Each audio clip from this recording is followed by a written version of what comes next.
नमस्कार मित्रांनो मी कृष्णा राडकर पाटील व आपण पाहतात माझं राडकर सरकार यूट्यूब चॅनल। मित्रांनो, आपल्याला सदावर्तेला किती माज आहे आणि त्याला किती गर्व आहे, स्वतः किती मोठा असल्यासारखं जागीरदार असल्यासारखं दाखवण्याचा त्याचा प्रयत्न असतो। हे आपण एका टीव्ही चॅनलला तो काही बाईट देतो का त्याच्यातून दिसून येतं मित्रांनो। त्याचा ओव्हर कॉन्फिडन्स म्हणा, त्याचा अतिशक्तीपणा, म्हणजे त्याला खूप गर्व चढला ते या बाईट मधून दिसून येतोय। पहा आपण प्रत्यक्षरित्या मित्रांनो, म्हणला नाही का आपल्या घरातून ते बाहेर पडताना आपल्याला स्पष्टपणे पाहायला मिळतं। आपण पाहतोय बिग बॉस 18 च्या या सीझन मध्ये, हिंदी बिग बॉस 18 मध्ये गुणरत्न सदावर्ते जे कोर्टामध्ये विविध केसेस लढत असतात, एसटी कामगारांच्या लढ्यासाठी सुद्धा त्यांनी योगदान दिलं आणि आता ते बिग बॉस मध्ये जातात। आपण त्यांच्याशी बातचीत करणार आहोत। जयश्रीताई पाटील सुद्धा या ठिकाणी आहेत, ॲडव्होकेट जयश्रीताई पाटील साहेब। अगदी बिग बॉस सारखाच पेहराव तुम्ही केलाय आणि बिग बॉसच्या घरामध्ये आज तुमची ग्रँड एंट्री होते। हम सदावर्ते हैं, सदावर्ते, इसका मतलब जान लो, हम राजाओं के राजा के ऊपर के वर्ते हम। बघा मित्रांनो, ह्याची हसण्याची पद्धत किंवा ह्याचा जो अहंकार आहे किती भयंकर आहे। आणि खुद्द सलमान खान याचं होस्टिंग करणार आहेत, त्यामुळे काही दडपण आहे का? बऱ्याच केसेस तुम्ही लढत आलेल्या आहेत, जज समोर पण उभं राहिलं, तसं दडपण तुमच्यावर यावेळी असेल? हमारा नाम ही काफी है, हम गुण रतन है, एक गुण रतन लाख गुण रतन कहते हैं, हमारा नाम ही काफी है। मित्रांनो, त्या चॅनलचे पत्रकार त्यांना विचारतात की बाबा तुम्हाला त्या बिग बॉस मध्ये गेल्याच्या नंतर त्या चॅनलचे होस्ट म्हणून सलमान खान हे त्या ठिकाणी काम करणार आहेत, तर तुम्हाला काही दडपण आहे का, तुम्हाला काही दबाव आहे का? तर तो तिथं नालायकपणे बर्यासारखं दुसरंच उत्तर देतो। म्हणजे या माणसाची क्षमता, या माणसाची गुणवत्ता काय आहे हे सर्व मीडियासमोर तो दाखवून देतो। याच्या आधी त्यानं अनेक वेळा दाखवली। त्याच्यामुळे मित्रांनो, येणाऱ्या काळात अशा नालायक माणसांना किमान एसटी कर्मचाऱ्यांचा नेता म्हणून पुढे उभा करू नका किंवा एसटी कर्मचाऱ्यावर लादू नका। ह्याच्या जी हातात बँक आहे ही बँक काढून घ्या, नाही तर बँकेची सुद्धा ही वाट लावल्याशिवाय राहणार नाही। कारण ह्याची जी मस्ती का बँकेच्या पैशावर आणि इतर पैशावर, याच्या पलीकडे काही नाही मित्रांनो, हे लक्षात ठेवा। सल्ले देत असतात, ताईंकडे थेट जाणार आहोत। ताई, काही महत्त्वाचा सल्ला दिलाय का?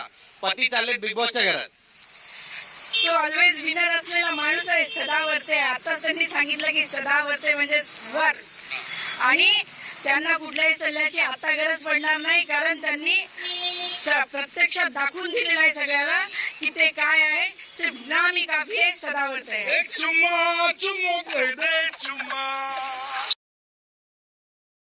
आपण कुठं आहेत, काय मीडियाला बोलत आहोत, रस्त्यावर आहे, जरी आपले फॅमिली मेंबर असले तरी आपण काय बोलालो, काय करायला याचं भान नाही। आणि आपल्यासोबत पोलीसचे 5 ते 6 गार्ड आहेत, शासनाला सुद्धा याला सिक्युरिटी कशासाठी दिली काही मिळत नाहीये।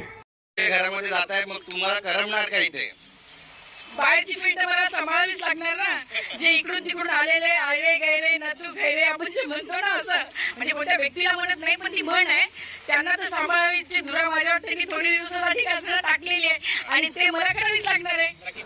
शेवटी ही जी बाई आहे ही वकील जरी असली तरी जे काही त्यांच्याकडे कामानिमित्त येणारे व्यक्ती किंवा एखाद्या अपेक्षेने येणारे व्यक्ती त्यांना ती डायरेक्ट आयरे गैरे नत्तू खैरे म्हणते।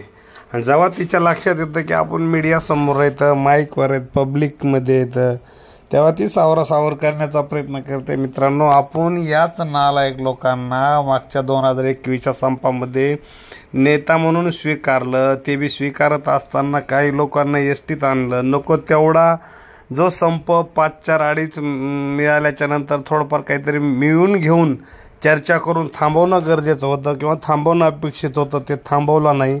आणि तो संप या नालायक लोकांनी देवेंद्र फडणवीसच्या सांगण्यावरून खूप लांबवला, जे की आपल्या कर्मचाऱ्यांना सुद्धा अपेक्षा नव्हती की 6 महिने संप होईल। एवढा संप लांबवला, जसं देवेंद्र फडणवीस सांगन तसं हा करत राहिला। आणि मित्रांनो, आज देवेंद्र फडणवीसचं सरकार आहे, तर या सदावर्तीचा थोबाड उचलायला हे नाही किंवा जी काही मुख्यमंत्र्यांसोबत बैठक झाली त्या बैठकीमध्ये या दोन्ही जोडप्यानं नालायकपणा दाखवून दिला। नको तो वाद केला, नको तो एकमेकाच्या अंगावर गेले, गुलाल उद्धव त्यानं सुद्धा नाटकं केली। आणि जे 7वा वेतन मिळाला म्हणून नाटकं करीत होता तो परत या 2024ला सुद्धा जी काही चर्चेची बैठक झाली त्या बैठकीनंतर नाटकं करताना दिसला. खरं तर या नालायकाला बैठकीमध्ये येऊच द्यायला नाही पाहिजे होतं.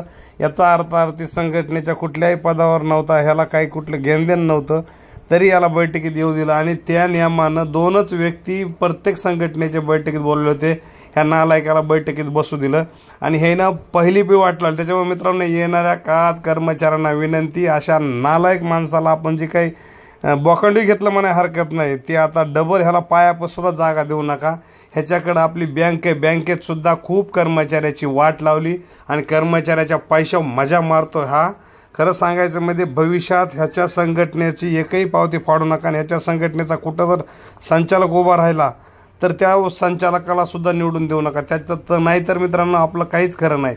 कारण असे नालायक लोक STमध्ये आल्याच्यानंतर यांना आपली जाण नसते आणि जाण नसताना उगाचच येऊन नेतृत्व करण्याचा प्रयत्न करतात. त्याच्यामुळं सावध व्हा मित्रांनो आणि भविष्यात विचारपूर्वक एखादा नेता निवडा, एवढीच सर्वांकडून अपेक्षा करतो. या ठिकाणी थांबतो. जय हिंद, जय महाराष्ट्र, धन्यवाद.